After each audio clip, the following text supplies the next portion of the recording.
Ironbones turns to the party and says, "This room, there appears to be a group of creatures having brunch." Namari says, "Oh, hello! We met your friend up there with the dragon egg shell. He sent us on our way down here to learn about the new dragon god." Surprised by your presence here, none of them seem to be talking. What language are you speaking? We know Draconic, right? Yes, Draconic is common. Then I'm speaking Draconic. They tilt their heads. They don't seem to understand. What kind of roll would it be to see if I can deduce what language they might actually speak? It would be society. Okay, I would like to make a society roll. Go for it. Okay, yeah, you would know that a lot of kobolds speak the common Draconic language, but the vast majority would speak their own language, kobold. Namari's going to say to the party, "Hey guys, pretty sure they only speak kobold. I don't speak kobold. By chance, do any of you?" Ironbones can speak kobold. "Hello, we've heard the news about the new god and we've come to learn about him. We mean you no harm." Give me a diplomacy check. Can I give her guidance? Oh, well, there you go. Suddenly start speaking, they perk up and they set their plates down and they look at you suddenly in very different light. They see this angelic being before them. Come join us. We have scraps for believers. Ironbones relays this. They want us to join them for a meal. Ironbones goes over to the table. They don't have much. It looks like spoiled food and some kind of fish ale. Namari would like to pull out a ration and put it on the table. Can you tell them, here, eat, try it? They say, what is it? "A gift for you. It is an offering for believers." Takes a piece off and breaks it into four and passes it down. Yes, this is better. It is good. You bring great gifts. Thank you, Mushroom Lady. She's like looking back and forth with her eyes wide and smile like, yeah. They like it. They say, "Thank you, Mushroom Lady." Look at you making friends already everywhere you go. Your other friends, they want to join us. They're waiting in the door so patiently. They can come in too. Come. Turn around and gesture like, "You can all come in. We're having a nice time." I think you would be most pleased to meet you. We would love to meet him. You've brought a gift, of course, right? Of course, we would not come without an offering. Can we go meet him soon? You'll have to get permission from the boss man. Yes. Can someone take us to the boss? Of course, please come this way. Okay, thank you. They want me to come get permission from their boss to see the god. I'll go with you. It's like, yep, I'm right there. You enjoy speaking with our god. He is very wise for such a young god. If you are given permission, I am so jealous to you, my friend. Now we can see your boss? Come. Zell whispers to Namari, "I don't have a good feeling about this." The gaping pit opens in the floor in the center of this large natural chamber. On the far side of the ledge is an ornate stone throne that looks entirely out of place in this room. A regal kobold wearing an oversized crown made of fish bones sits on the throne. You seem rather out of place here. What brings you to this kingdom of the kobolds? We are devotees of the new god. We wish to speak with him. How do I know that you are telling the truth? I have never told a lie in my life. All I have is my word and my name. Very well. You seem interesting. Perhaps the god will want to see you. To obtain safe passage to our god, first of all, do you have an offering for me? What is to your liking? You are a very shiny gold person. You have many shinies with you? I do have some. Show me. Ironbones offers up the gold ring. The kobold that ushered you in holds out his hand and takes the ring from you and brings it up to Zolgran. He drops it in front of him. You see a little pile of gold gathered around him, and he says, "Very well, that is an acceptable offering, but I hope that the offering you give to our god is exemplary. Otherwise, he just might take you as an offering instead. I allow you to pass. But keep your wits about you. Our God is not forgiving for those who are not true believers. Out of game party question. How do we feel about potentially when we walk up behind this throne monster and just kind of chopping off his head? Why not? Does Zell have an axe? Of course. He pats Agramash. One fell swoop, he won't even realize it's coming. Does anybody in the party object? Because this could potentially get us in a heap of shit. Okay. If that's how you want to do it, I want everybody to make a deception check to kind of like pass on that information between you to make sure that this guy isn't going to notice your deception. Roll deception? Roll a deception. Okay. I don't think it's successful. We're not a very sneaky bunch. Iron Bones is going to come back and be like, what the fuck happened, guys? It's all Damar's fault. Your mushroom hat was very convincing. I'm going to go ahead and... Wait, hold on. There's one right next to me. I'm going to draw my katana instead and take a stab at him. Sounds good. Yeah, that is going to miss. Alright, I'm going to use my last action to give Zira his moves. Okay. That will miss. Alright, this one, who was kind of standing, leaning on a spear, is very surprised at what's going on, but it doesn't like that there is a manticore trying to attack it, so it's going to retaliate with a spear. That will miss. Iron Bones is really unhappy. They thought they were playing fair and square with the whole diplomacy and answering these questions, and they sort of feel a little betrayed by the party. I don't think Iron Bones wants to fight anyone. Like, if someone hits them, they'll defend themselves, but they do not want to attack. And they express, like, they shout that to the party, like, I don't have anything to do with this. We came in peace. I'm not a part of this. This is murder. Well, seeing as that little punk just hit me, I'm gonna beat his face in. And it goes down. I'm gonna use action to give him some actions. Great. And he's gonna fly over here and chomp on this guy. Yep, that's definitely a hit. Chomp hard, my son! Yep, you bite right into his, as it turns around and tries to hold you off, but it goes down pretty hard. Zarafel just lets out a satisfying roar as cobalt blood is dripping from its lips. Next up is Zolgram, so he is going to actually use fear on Zell. So if Zell could give me a will save. And the DC was 20, so you are now frightened 2. I'm too big to be frightened. You suddenly see his face turn into a dragon with these tentacles that come out of his eyes. Mindy is going to take a quick revenge swipe on this other one, and then she's gonna fly back to Kita Sounds good. as her 2 actions. Great. Go for it. Okay. Oh no! That'll miss, but it's okay. So I'm just gonna bring you up there.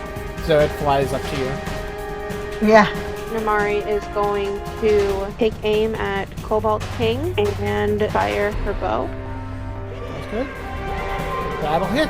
I'm going to take one good swing. I'm going to do like Conan did to Thosa dude and is walking behind him. That will hit. He stops moving and you just see a seam of red go across his neck. Namari casts this harm spell and finishes the cut all the way through, and his head just kind of falls off. And Zell catches before it hits the ground.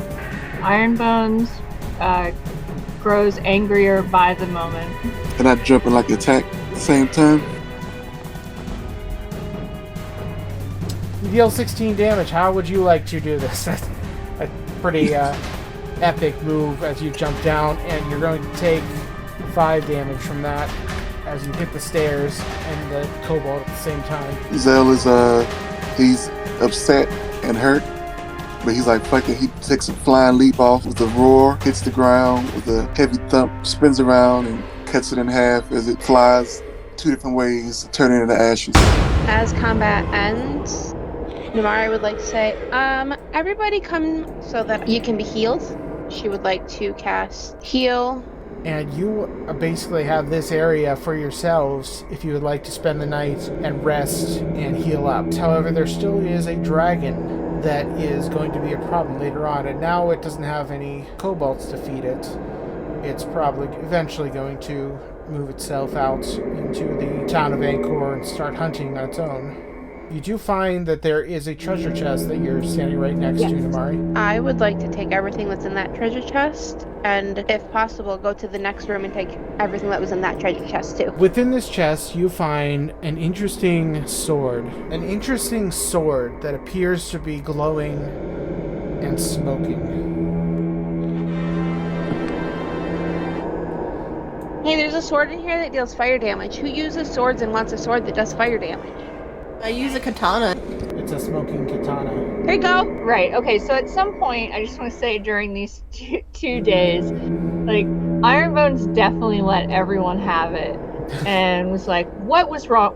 What is wrong with you? We broke bread with them. We traded with them. We answered their questions, and you decided to cut off someone's head. You can't just go around murdering whoever you want. At least let me know about it ahead of time first." I'm really sorry, Ironbones.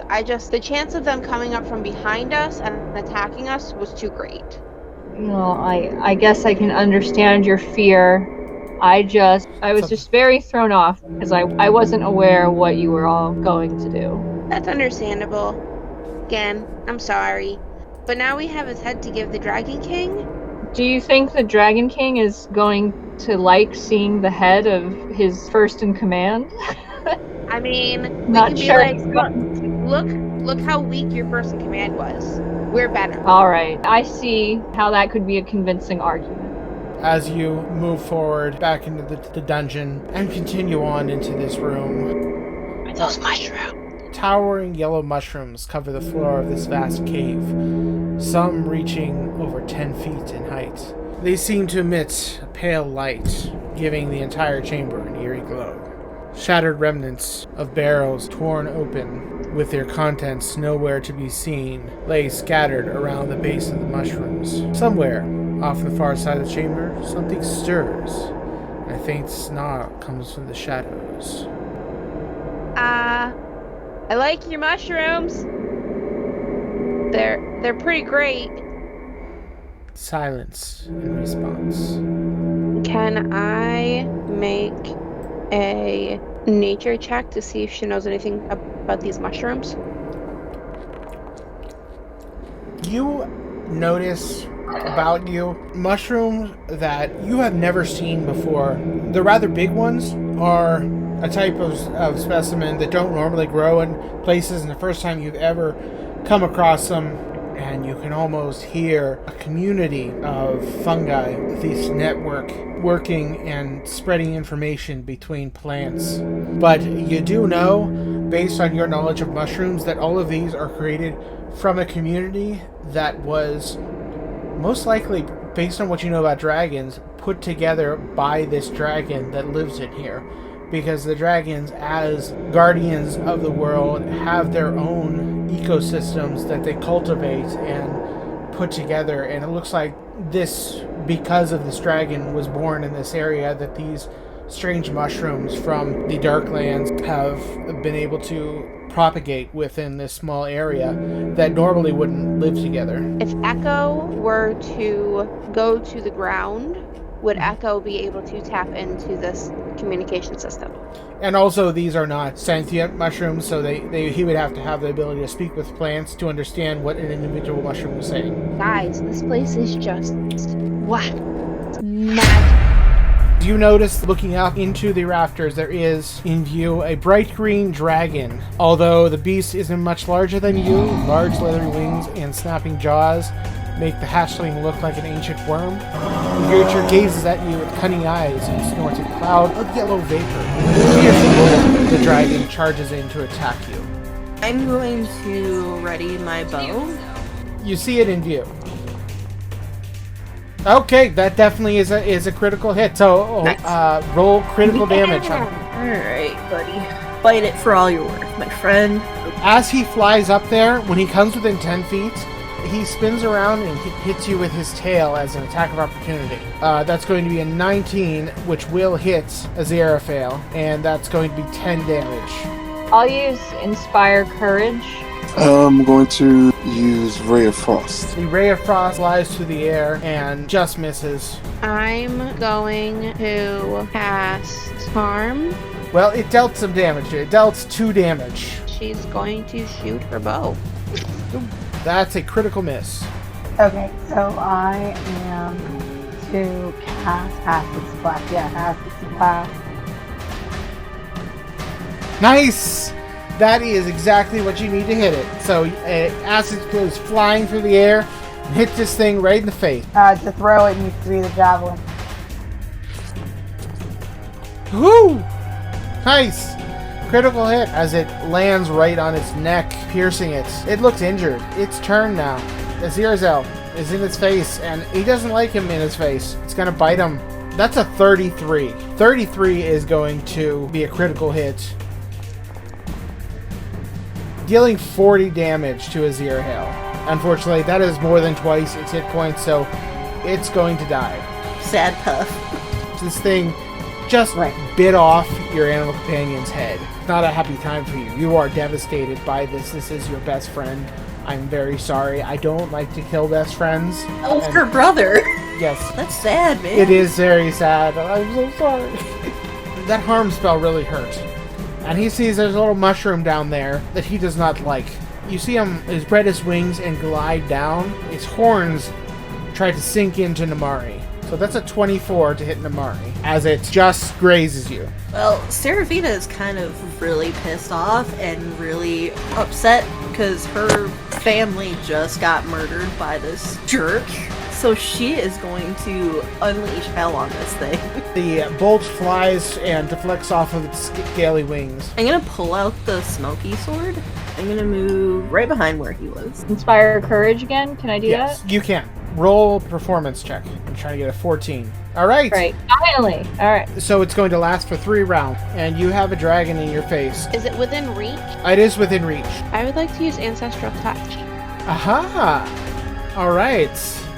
And roll me a d4. Because when you use Ancestral Touch, it is a focus spell, and as an oracle, you are going to activate your oracle curse from the mystery. The spirit of one of your ancestors. The spirit of the green hag. Her preferred action is to cast a spell.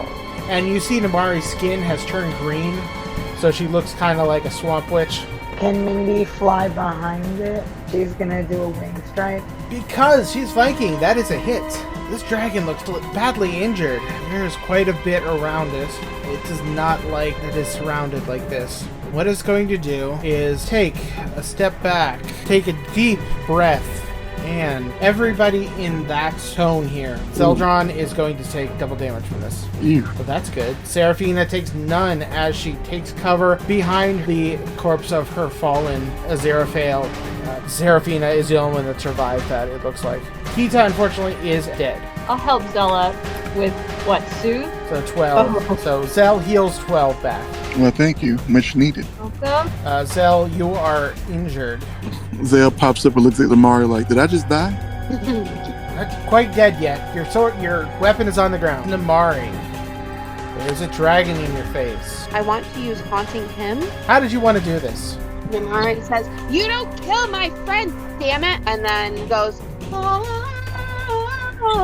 As the sound of this reverberates off the walls and this dragon gets blown back. I'm going to hit him with the smoky sword. That is unfortunate. That is unfortunate. I use my halfling luck. That was unacceptable. Yeah. Yes, that will hit. That works for me. I was badly injured. Alright, you move up, you attack. You have one more action left. I'm gonna hit it again. Go for it. Or I'm gonna try to at least. Nice! "Yeah, Woo! Yeah! Mission for crit. That's a way to do it. get it, Critical damage then, my friend? Yes, roll critical damage. get Got it." Spin spawn. Yes, this Oh is... yeah! Yeah! This is your deadly katana with fire that just slices into this thing. Oh, my friend! He screams out in pain as blood comes gushing out of it. Empowered. Strong. You just took down a dragon that is technically impossible to defeat. Well, now you've seen it done, I guess. Now I've seen it done. And you know what? I couldn't be more proud. Good job, guys. It's only been told of in legend, but now legend. you've seen it.